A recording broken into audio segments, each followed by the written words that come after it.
Episode 3: From Antenna to Broadcasting Tower, Quantum Jumping, Identity Architecture, and the Law of Assumption. To begin, a special shout out to the ones who kept the fire. Before we go further, something needs to be said clearly.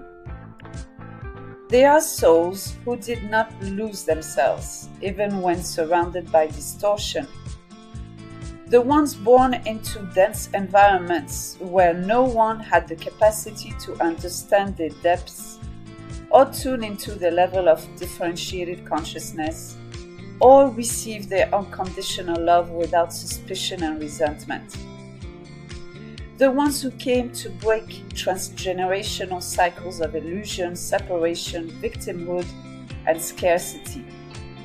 The ones who felt deeply, healed consciously, and never lost their inner compass. The ones who were never meant to fit in, but to disrupt long-standing, toxic patterns within their lineage and contribute to the repatterning of the collective. They may have appeared too sensitive, too intense, too much, too different, too aware, too unwilling to normalize what everyone else accepted. But what if they were never failing?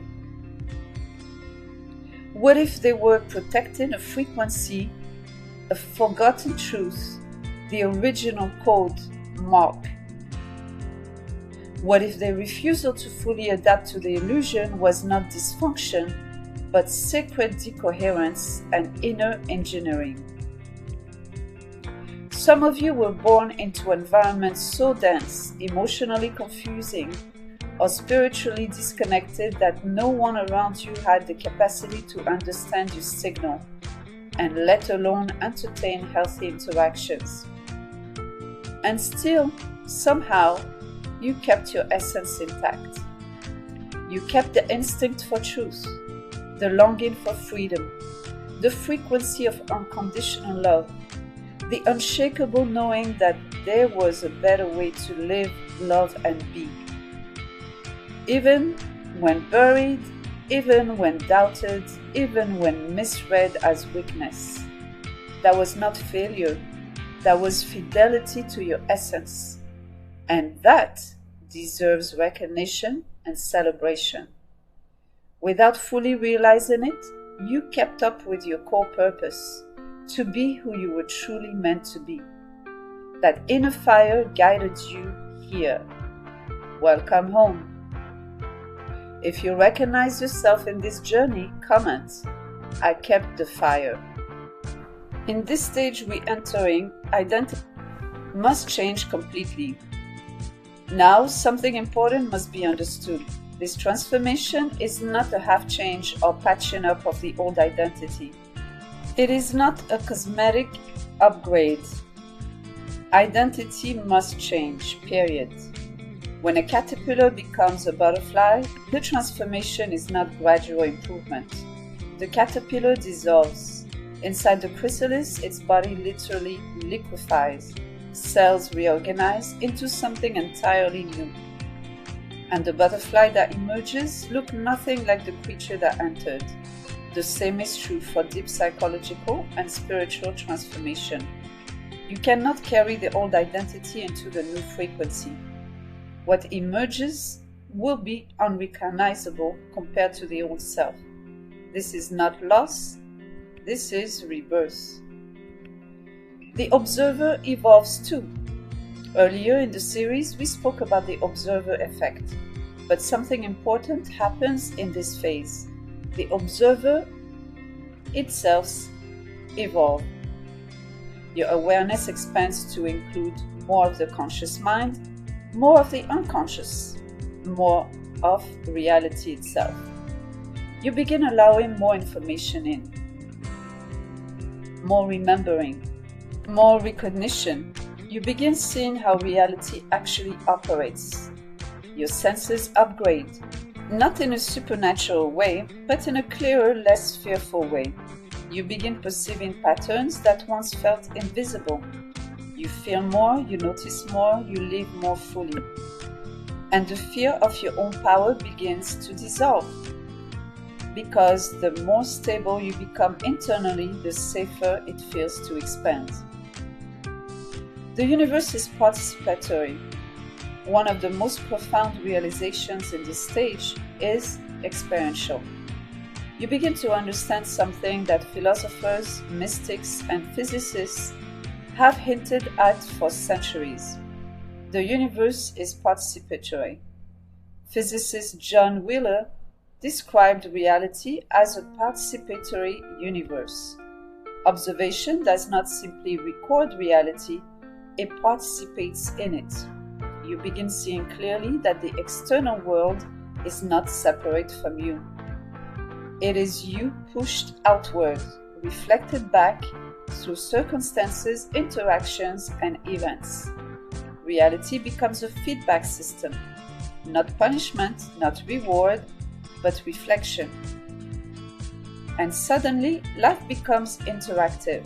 You are no longer watching the universe, you are participating in it consciously, in real time. From antenna to broadcasting tower. Earlier we discussed identity installation and frequency stabilization. Now we deepen this understanding. Every human being is constantly emitting information, not metaphorically, biologically. Your body continuously produces signals. Electromagnetic activity, especially from the heart and the brain. Chakras or energetic centers continuously emit unique frequencies, vibrations, and electromagnetic radiation that govern both physical and emotional well-being. Thermal radiation, about 100 watts of infrared heat. Chemical signals and hormonal signals. Micro-expressions through 43 facial muscles. Posture and tone communicating emotional states. Psychologists call this social signaling. So when we say you are always transmitting, that is not mystical language, that is biology. Congruence and presence. When someone reduces internal conflict and aligns behavior with authentic values, their communication becomes more congruent, more real. That means body language matches internal state. Tone of voice stabilizes. Decision-making becomes clearer, more aligned. Psychologists call this congruent signaling. When people become congruent, they become more legible to others. This is what we often experience as presence. Carl Jung captured this idea when he said, "The privilege of a lifetime is to become who you truly are. Not because you become louder or perfect, but because you become coherent, more real, more whole, more integrated, more aligned with your true energetic signature." Antenna versus broadcasting tower. Most people live as antennas. They absorb the emotional environment around them. They do not have energetic boundaries. They do not know what the energy is and what has been picked up from their environments. They are mostly reactive to their environments. Someone is angry, they become angry. Someone is anxious, they become anxious. Their nervous system simply mirrors the room. But when the new identity stabilizes, something changes. You become more like a broadcasting tower. You still receive signals, but instead, your nervous system begins to set the tone of interaction consciously. This is the biological basis of what we earlier called vibrational sovereignty. The prefrontal cortex regulates emotional impulses from the amygdala. Behavior becomes intentional instead of reactive. You stop absorbing the room, you observe it and begin influencing it consciously, effortlessly, just by being. If you are ready to stop absorbing the world and start stabilizing your own signal, pause here and write, "I choose my true signal." The quantum clarification. We need to be precise when discussing quantum language. You may hear phrases like humans are quantum waves in superposition. That sounds poetic, but scientifically, we should clarify. A more accurate statement is this: every particle in the universe is described by a quantum wave function. The particles that compose our bodies obey quantum rules at the microscopic level, but environmental interactions cause them to behave as stable classical objects at the human scale level. This process is called decoherence. Your body contains approximately 7 octillion atoms. To picture it, that's a 7 followed by 27 zeros.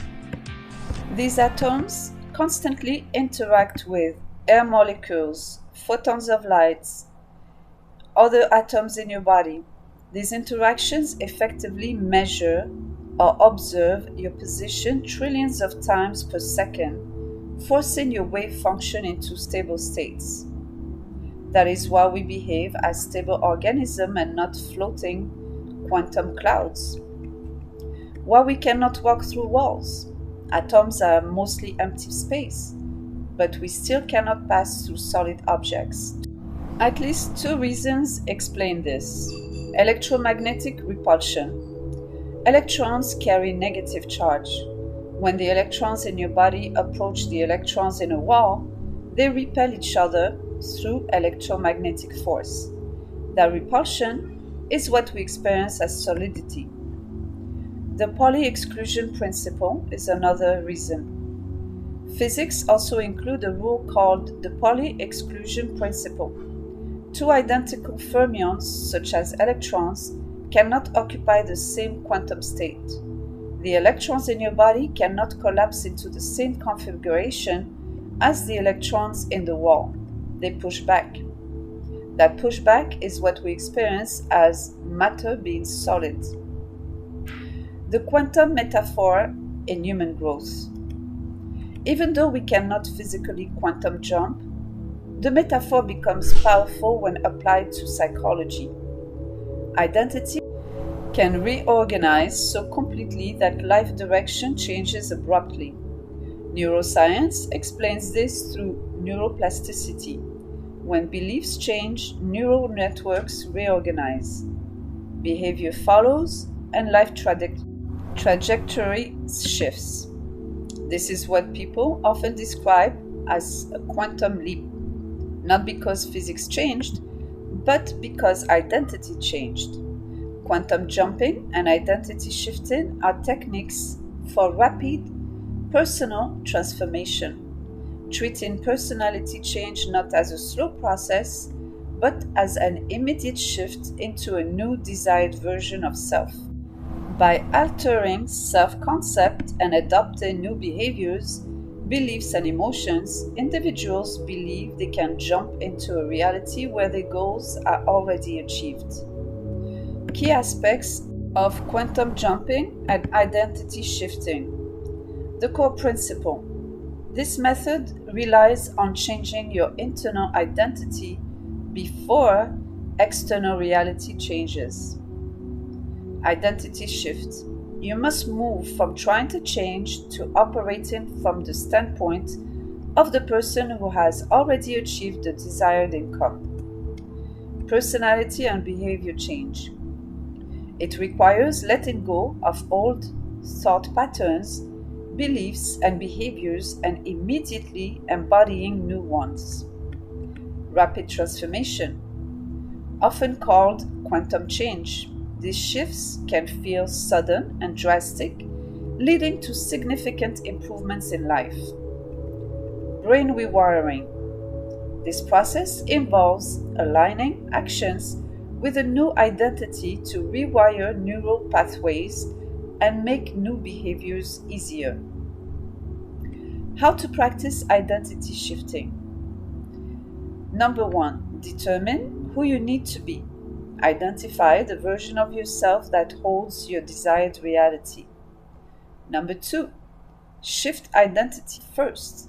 Act as that version of yourself. rather than trying to manifest from a state of lack. 3. Embrace discomfort. View discomfort as a sign of growth and a necessary part of the leap.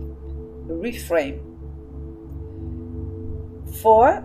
Commit decisively. A single firm decision can accelerate the shift. While some perspectives view this as mystical or metaphysical process, others treat it as a psychological tool for fostering self-efficacy and significant behavioral change. Quantum tunneling as a psychological metaphor. Physics contains yet another fascinating concept called quantum tunneling. Quantum tunneling, where a particle passes through an unsurmountable barrier without having the energy to go over it, serves as a psychological metaphor for transcending mental, emotional, or situational obstacles through sudden insight rather than brute force effort. It represents bypassing impossible limitation by shifting perspectives. Key psychological metaphors of quantum tunneling. Overcoming mental blocks. Just as particle tunnels through a potential barrier, individuals can bypass deep-seated fears, limiting beliefs, or creative blocks by shifting their perspective rather than struggling against them. Transformation without effort. It symbolizes a resistance-free change, where an individual moves from a difficult state to a desired healed state without traversing the painful, turbulent, step-by-step process of traditional logical change. Insight and creativity. The phenomenon is likened to creative breakthroughs or intuitive insights that seem to appear out of nowhere, bypassing conscious, linear thought processes. The healed self or future self. It is interpreted as accessing a future improved version of oneself in the present moment, suggesting that liberation and transformation are inherent possibilities within, rather than just distant goals. Nonlinear growth. Tunneling suggests that growth does not always have to be linear or require immense work. It validates breakthroughs that occur through patience, openness to the unknown, and a sudden, quiet shift. Cosmic alignment may also support this nonlinear growth by offering windows, portals, through which one can quantum tunnel. This metaphor highlights a shift from classical hard work psychology to a more fluid, probabilistic, and quantum-informed approach to personal development and consciousness. The law of assumption. The law of assumption becomes relevant here. At its simplest, what you consistently assume to be true shapes what you notice, reinforce, and embody. This does not mean to deny reality, pretend pain does not exist, or force positivity. It means something more precise. Your identity level assumptions influence attention, emotional baseline, interpretation of events, nervous system rewiring, and behavior. Over time, these assumptions shape lived reality. Psychology calls this expectancy effect. Confirmation bias. Self-fulfilling prophecies. Neville Goddard summarized it simply. Assume the feeling of the wish fulfilled. In grounded terms, live from the identity that matches the life you are allowing. In Mark 11:24, therefore I tell you, whatever you ask for in prayer, believe that you have received it and it will be yours. When circumstances start mattering less, at a certain stage of embodiment, something surprising happens. Circumstances stop feeling absolute. not because they disappear, but because you recognize them as feedback, echoes, residue of prior identity, momentum from old assumptions. They are no longer final verdicts, they are data. You stop asking, why is this happening to me? And start asking, what is this reflecting back to me? In the law of assumption, the phrase circumstances don't matter is a core tenet, meaning that your current physical reality, the 3D, is merely a reflection of your past assumptions and does not dictate your future. According to this principle, circumstances matter less or not at all when you shift your focus from the external world to your internal state of being. Why and when circumstances matter less? The 3D is a delayed mirror. The physical world is seen as a secondary reaction to your consciousness because it takes time for physical reality to catch up to a new mental state. Current unwanted circumstances are considered outdated data. Living from the end. Circumstances lose their power the moment you decide they are not your final result. By living in the end, mentally and emotionally occupying the state of your wish fulfilled, you effectively bypass the need for the external world to show you how or when it will happen. Persistence over appearance. Circumstances matter less when you practice brazen impudence, a term used by Neville Goddard to describe a bold, persistent belief in your desired reality, even when physical evidence flatly contradicts it. States over objects. The law suggests that you aren't manifesting an object, but a state of being. Once you truly become the person that has the desire, the external obstacles like a low bank balance or a no from a person are viewed as temporary messengers rather than permanent roadblocks.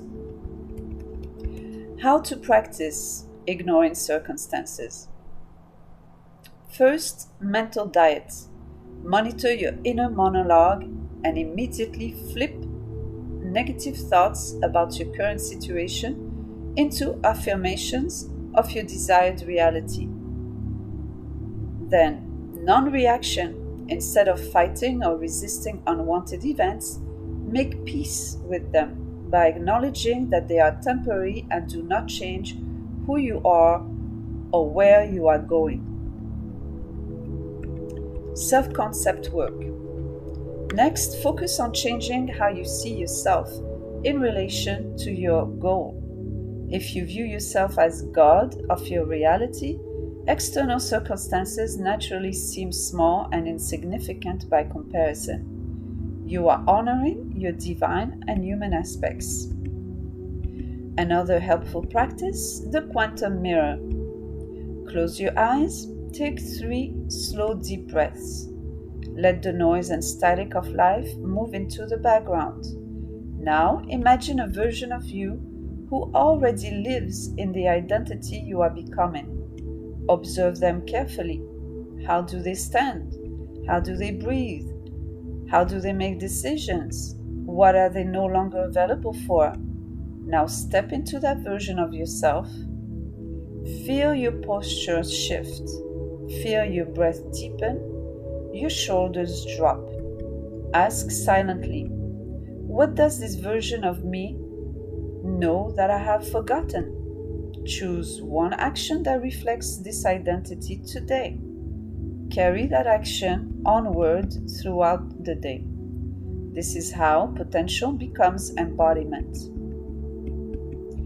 Gratitude over coherence. Another stabilizing state is gratitude. Neuroscience research shows gratitude activates brain regions associated with dopamine regulation, emotional resilience, overall well-being. Gratitude changes perception. Perception changes behavior. Behavior changes outcomes. Gratitude becomes a stabilizing broadcast frequency, not mystical, but neurological. The new relationship to self. You are no longer trying to find yourself. You are recognizing what was temporary, what was conditioned, what was borrowed, what is essential. Your true center was always there, connected, stable, unafraid. Identity is no longer dependent on mood, circumstances, or external approval. You are the awareness in which experience appears. And from here, life becomes embodiment, being, navigating, inhabiting, not surviving.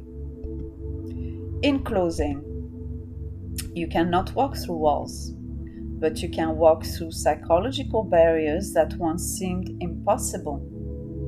You cannot teleport to another universe, but you can reorganize your identity so completely that your life changes direction. That is the real leap. And that is where we go next. If this episode resonated with you, subscribe to the series. Download the free ebook, Energy is Everything, Using Science and Spirit to Master Vibrational Reality. This companion ebook is free for subscribers. And to celebrate my launch on Heal Me, book a free 20-minute discovery call with me. This is not about becoming someone else. It is about finally allowing who you are to organize your life. The frequency calls, the fire rises, and now it radiates. Still Fire 1111? Enter at your own shift. Heal deep, rise sovereign.